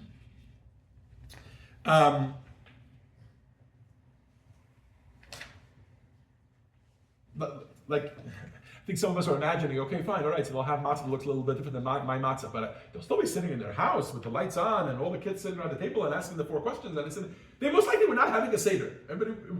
These matzahs they were going to eat at their table in weekday clothes, looking as if they're doing business that day, etc. You know what I mean? That's what's going on here. They knew this is not going to be Pesach like their ancestors did. But yet this was very, very important to them. And I think this brings me to the darkest time in Jewish history. 1944, Auschwitz. For those of you that were in the Beyond Never Again course, you'll recognize this case. This one comes to us from Shaila Teshuvat Mekadshe Hashem, which means the questions and answers of those who sanctified their names for their lives for God's name, written by Rabbi Tzvi Hirsch Meisels, and it takes place on the day before Rosh Hashanah of 1944. What happened? Officially, youngsters under 18 years old were immediately, the Nazis didn't value their lives in terms of labor or anything like that, so they were immediately killed and sent to their deaths upon arrival at Auschwitz. However, there was a very common thing. There was actually somebody in the Zoom today who said that one of his relatives survived this way. There was a very common move that Jews would pretend to be older than 18 years old, right? Like you have a 16-year-old boy or a 15-year-old girl. She says she's 18. All right. Right, during the selection, if they were able to make it through, they were able to make it through. So there were many, many, many such children hanging around that were serving in Auschwitz. The day before Rosh Hashanah was a very, very fateful day for those boys. Why? Because one of the commanders of, I'm trying to see if they name who it is, I think it was the cab commander, decided to root out these boys. And he conducted a ruthless inspection. By the end of the day, he had 1,400 boys gathered together, confined to a cell block under the watch of the infamous Jewish kapos. Right? The Jewish kapos, of course, not to get into it, but the Jews who were tasked with watching other Jews, etc., a very complicated part of our history. Okay. The following morning, which was the first day of Rosh Hashanah, was chaos. Why? Because relatives who learned of the boy's impending fate, it was very, very clear that they were all going to be put to death, were trying to do everything in their power to either to see their sons one last time or to redeem their sons in some way or another. And it quickly became clear that the Jewish couples were willing to make a deal. I don't know if it was in exchange for money, exchange for food, exchange for, whatever, chocolate, whatever it was that was currency in Auschwitz. They would redeem your son. The problem was that for every boy that they redeemed, they knew that the Nazis, Yamach Shemam B'Zichram, would come and count the boys or count the bodies or whatever it was at the end. So for every boy that if you came to them and you said, let my son go and I'll give you X, Y, Z, they would have to replace that boy with another boy. They'd have to take another boy who was not rounded up from Auschwitz and put him inside the cell block to be sent to his death. Talk about a crazy decision to be made. Right, Tzvi Meisels was a rabbi in Witz in Hungary, and then the Nazis deported him, of course, to Auschwitz. And here he is, and somebody comes over to him with a question, and he writes this question to us after the war. Anya, if you can read it for us, please. It's text 7a is the beginning of this question. Okay. I was approached by a Hungarian Jew who said the following: Rabbi, my only son, more precious than the pupil of my eye, is there among those condemned to the crematorium. I have the means to ransom him, but since we know that the Kapos will take another in his place, I ask the Rabbi to rule per the Torah whether I may ransom him. Whatever your ruling is, I will obey it. When I heard this, I shuddered at the thought of ruling in such a matter of life and death. I said, my beloved child, how can I determine the answer in such a grave matter under these conditions? Here I am in Auschwitz without any halachic books, with no other rabbis with whom to consult, and without the necessary clarity of mind because of the dreadful circumstances. I should point out that Rabbi Meisel's original Hebrew says, he says, the Jew who approached me was from Oberland, it was a Hungarian Jew, who seemed to me to be a very simple Jew. This is not a wise scholar, rabbi, learned man, famous chassid or something. No, this is a simple Hungarian Jew that approaches him with this question. I would like to redeem my son, but I know that another boy will be put into his place. Anybody have any insight from the Meisels? Or we're just all sitting here thinking Hashem that we're not being asked that question? Anybody? Anybody want to venture a theory one way or another? Go ahead. I remember the story. Okay. He can't ransom his son because another boy would be taken instead. Okay, but you're jumping to the conclusion. We're still in the middle here. What did you want? What was your question? I'm trying to think if anybody can think of any logic that would push one way or another. Well, you can't, your blood. You can't say. It is. Very good.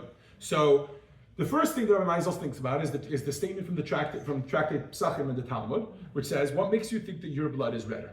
In other words, you cannot save your life at the expense of someone else's life. Now that, if ever there's a statement in the Talmud that is oversimplified, that's an oversimplified statement. I'll explain why. I'll explain why. Because actually, there are times that your blood is redder. For example, if you're in the desert and you only have a cup of water that can save one person, and the Talmud discusses cases like this, there are situations where there are priorities that are made. Now, most often, here's the priority that's made. Who is dying right now? In other words, you cannot actively kill someone to save yourself. But if you are saving yourself and by extension someone else is dying, that's a different situation. And this is the first thing that Rabbi Meisels wants to try to apply. He says, hold on a second. If they release the boy, and then they take another boy, who decided that this automatically leads to this? What happens in between here? Joyce, if you can read for us, please, text 7b, a possible solution.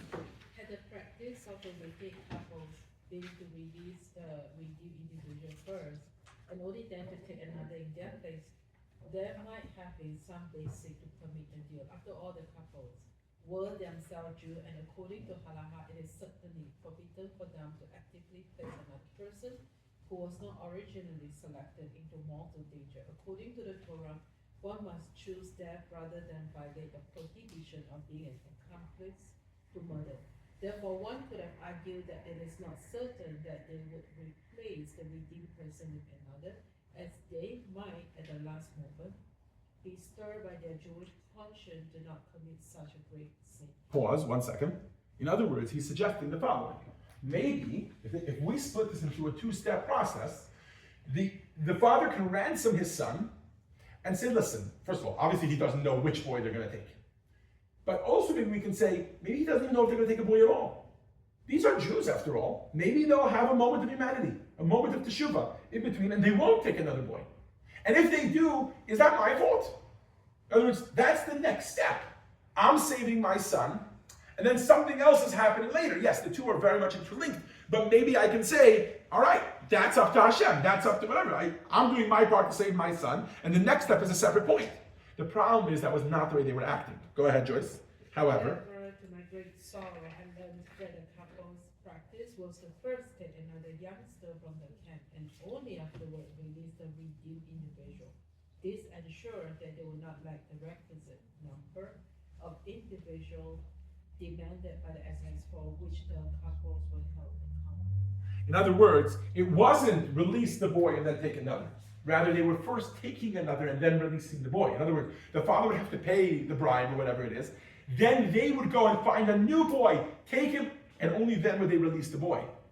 That's a whole different story, says Meisels. Here, maybe I can figure it out. I can squeeze it. I can say, based on the concept of is your blood any redder, or is his blood any redder than yours?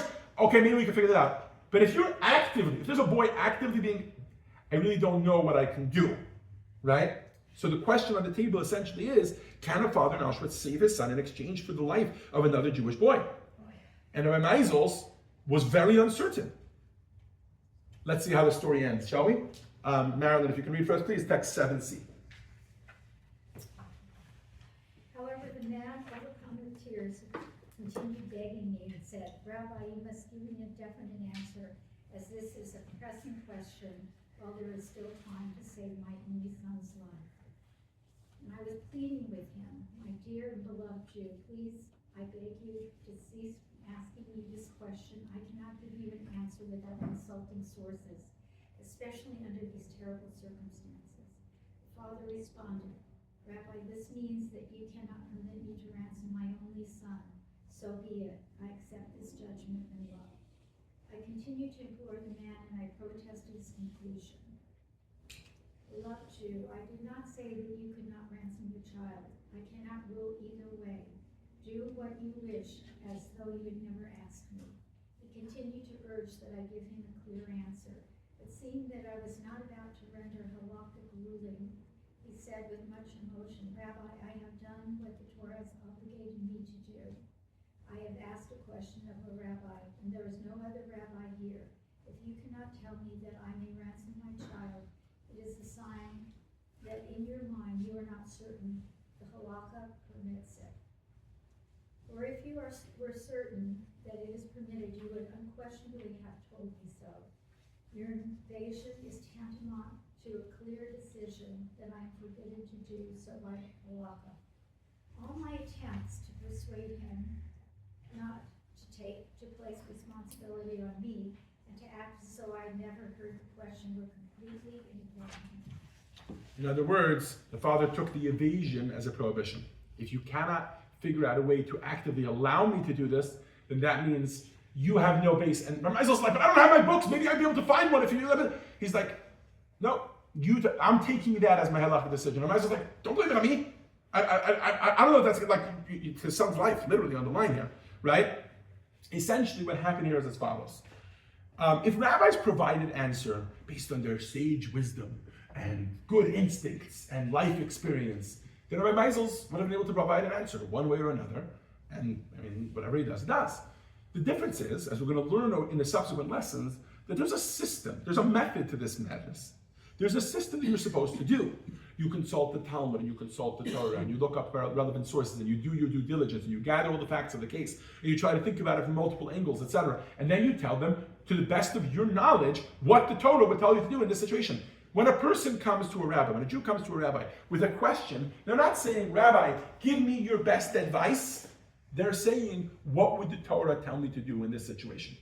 And it is the rabbi's obligation to do their best to teach them or to guide them based on the Torah. And this is why Rabbi Meisels is protesting. But this is also what the father is saying. I want you to see something. And we said here, we're not so much here about the answers, and this question doesn't have an answer, right? In this lesson, we're focusing on the questions. I want you to pay attention to the attitude of the person who's asking the question here. He's clearly desperate. He's clearly distraught, right? But in that distraughtness, in that desperateness, in that desperation, what is his lifeline? The Torah. If I could just do what the Torah tells me to do in this situation, I will be happy. Even if I lose my son's life, I will have done whatever the Torah wants me to do. And that's ultimately his conclusion. Right or wrong, I don't know. Who are we to judge somebody like this, right? But the conclusion that this father comes to in his mind, this anonymous father that we met now, is, I asked the question of a rabbi. He could not find me any, based on memory alone. He's just happy with that. He's like, okay, I asked the question of a rabbi, which is what the Torah tells me to do. Moses told us they were supposed to ask the Sanhedrin. The Sanhedrin is no longer around. I'm asking a rabbi. This is the only rabbi I have. Rabbi Meisels, can you find any way that I can free my son? When Rabbi Meisels cannot actively tell him to do so, even though he says, I don't know that it's not allowed. Maybe you can. Right? He says, you know what? If this rabbi cannot find a way according to the Torah for me to do it, then that's my Torah response.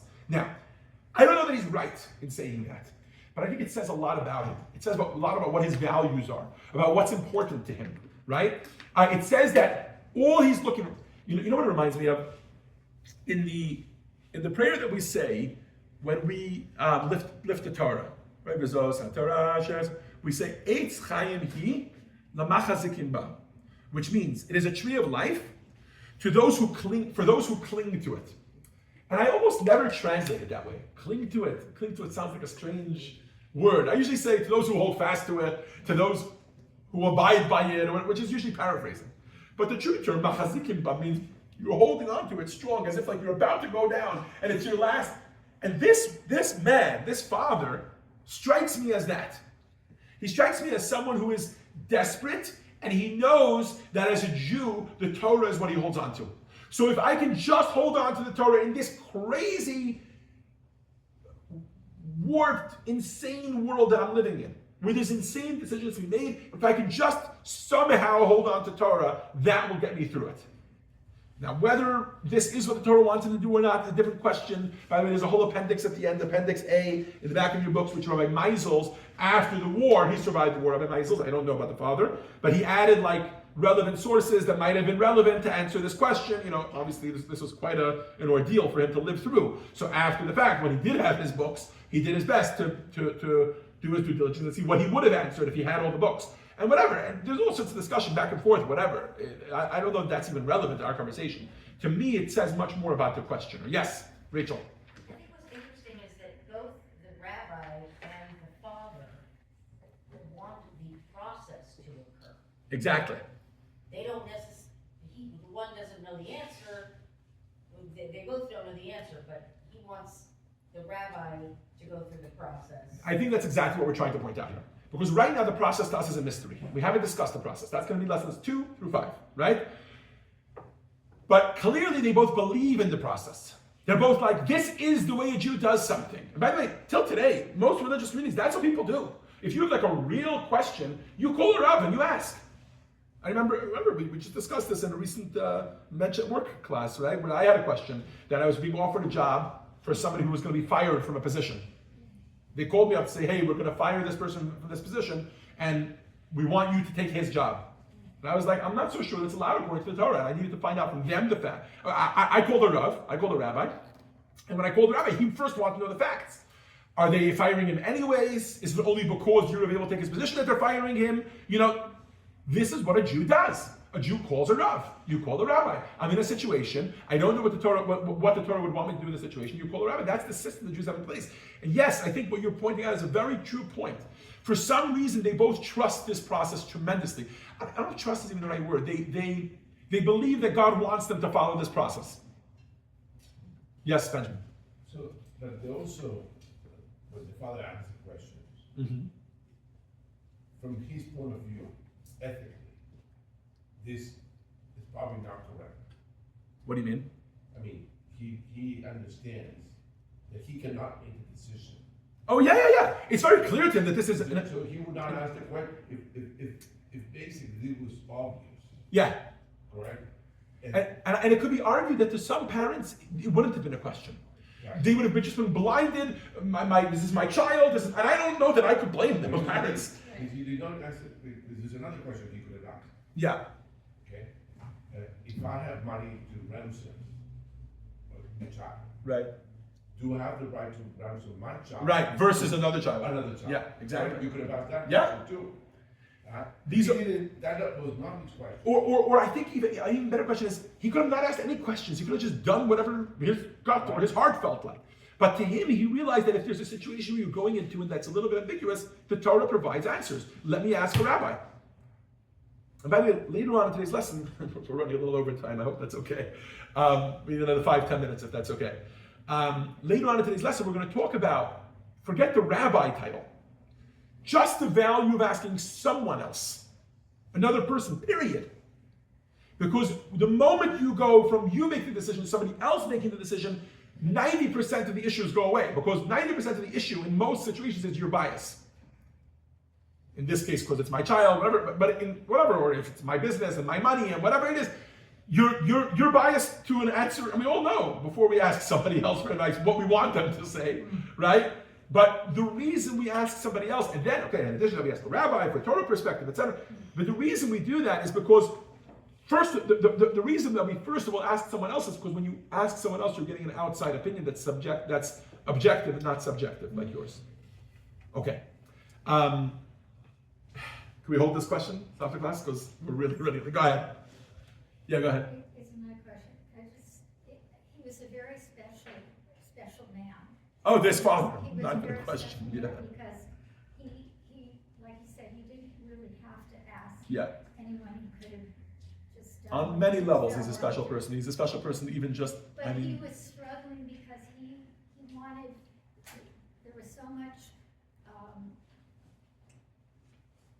insanity, he was trying to hold on to the Torah. Yep. And he was trying to hold on to some goodness Right. in life and some order in life. Absolutely. and morality. I think that's what we're seeing here as a pattern in all three of these cases.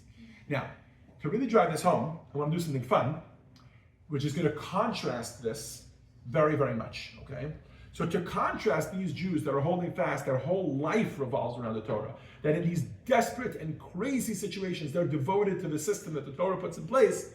To contrast all this, we have King Henry VIII, a madman, as many of you know, right?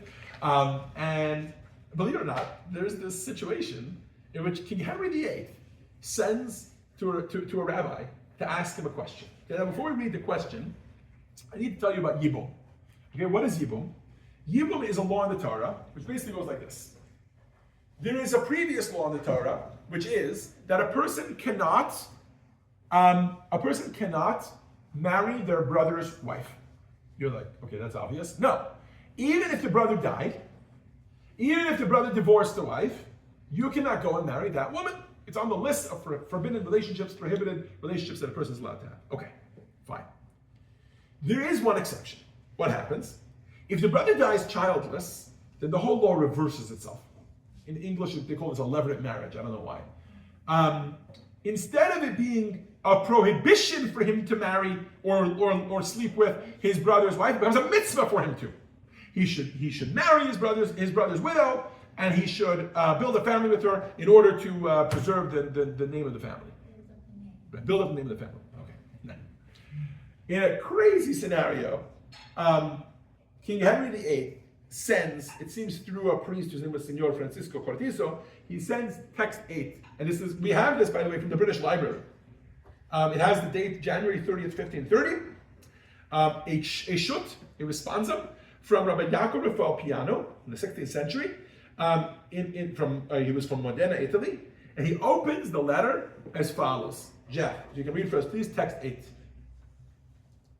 Distinguished priest named Senor Francisco Cortizo asked me to express my opinion and resolve his doubt regarding the prohibition in Leviticus forbidding one from marrying his brother's wife. What's the question? Does this apply to a non-Jew as well? Okay, we need some background. So instead of reading the whole letter, let's do a video, shall we? Please turn your attention to the video screens.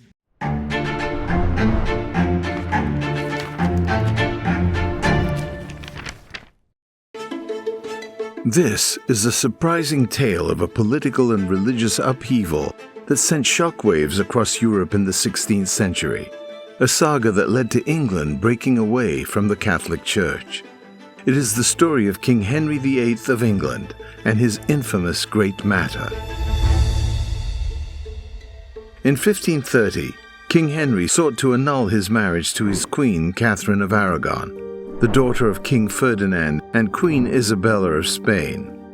Catherine had failed to give birth to a male heir, and Henry's heart had strayed toward another woman, Anne Boleyn.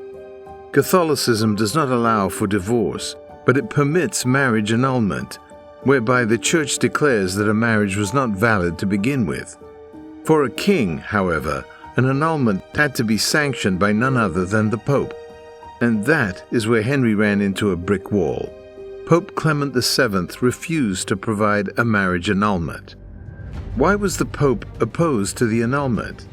The answer lies in the towering figure of another European king, Charles V, known as the Holy Roman Emperor.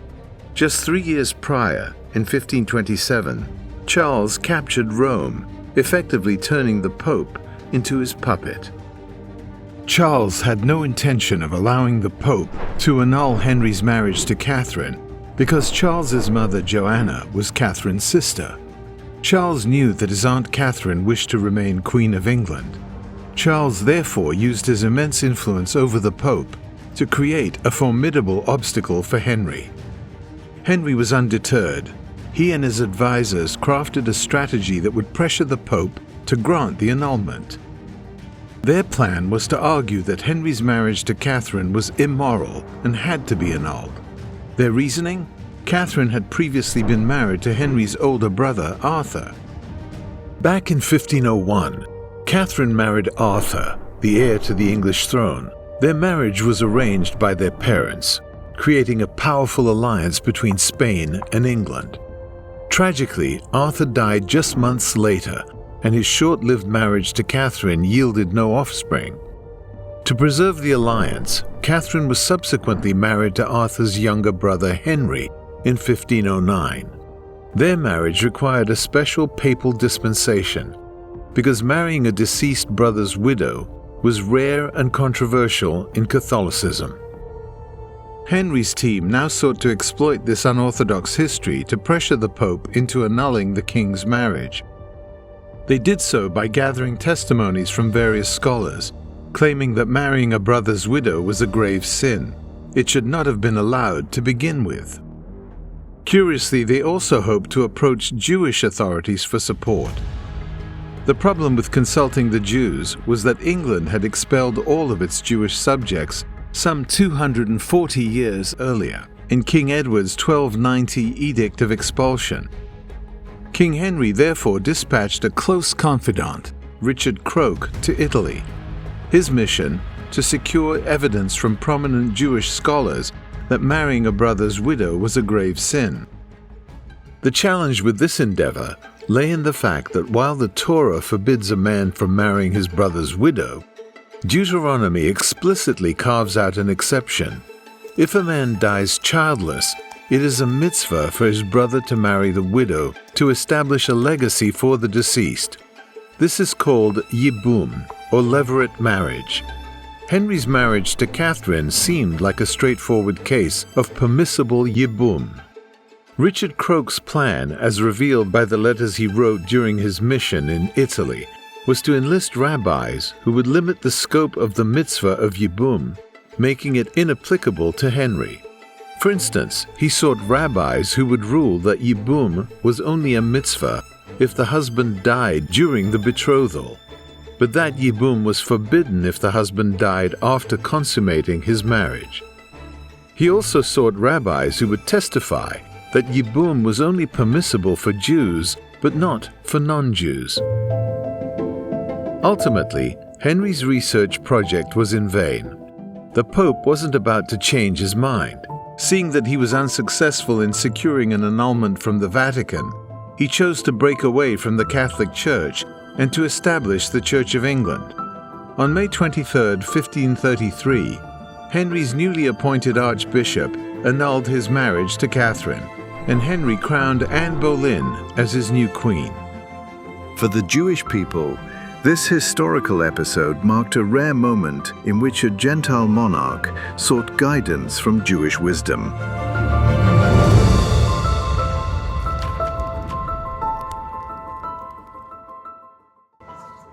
So essentially, he's trying to get Jewish scholars to back him up by saying, I mean, it's such a ridiculous concept. What does he want? He wants them to say, oh, I've been married in sin for the past many years. In other words, the marriage that I have now was never really a marriage, and I was never really allowed to marry her, therefore I'm allowed to marry another woman now. Don't worry. He didn't wait to see what the rabbis answered. He didn't wait to see what he established his own thing, made his own laws, made his own rules. He ended up marrying 7 women, I think in total, two or three of which he had beheaded. 6 women in total, and I think at least 2 or 3 of them he had. Several of them he had beheaded, including Anne Boleyn, who's the heroine of this story that he wants to marry later. Okay, that he's not really the point of this story. The point of this story is as follows: clearly, to Henry VIII and his henchmen, Torah law was like manipulatable. Whatever. I'm done with this woman. I want to marry this woman. I'll get some rabbis to write the right thing, and whatever. Get the Pope to write, and then the whole process is so not just lighthearted. Even though they're writing the letters and they're going and they're consulting the rabbis, it's so clear that they treat this system as discardable and manipulatable and not holy and trustworthy.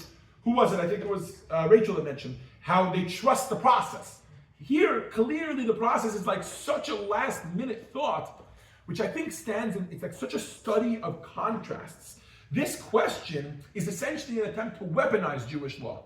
Whereas when Jews are asking questions, they are attempting to hold on to Torah law to guide them in their lives, which I think is a very powerful thing to think about.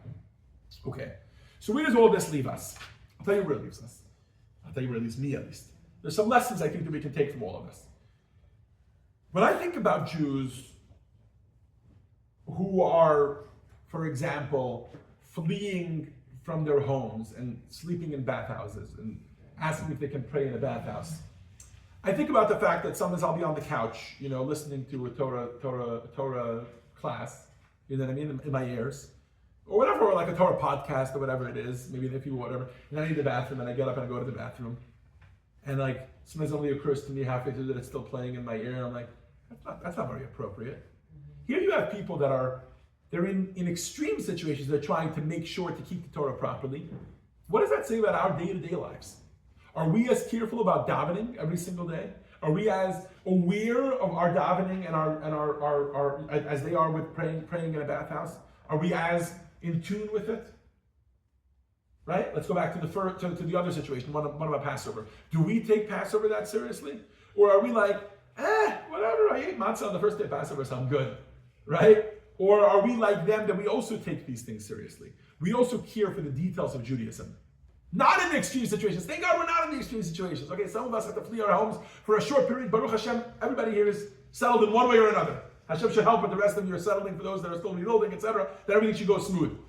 But we're way better off than them. There's no question. We're certainly not in a case like this father who has to make this decision about his son, right? But what about if we don't have to save our son from the gas chambers?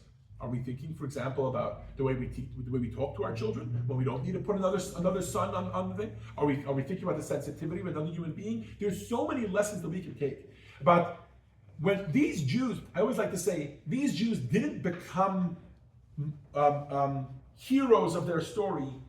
That they became heroes of their story in these extreme situations when we see them holding fast to the Torah. But that steadfastness was born out of day-to-day life. When every single day the Torah meant something to them and they kept it every single day.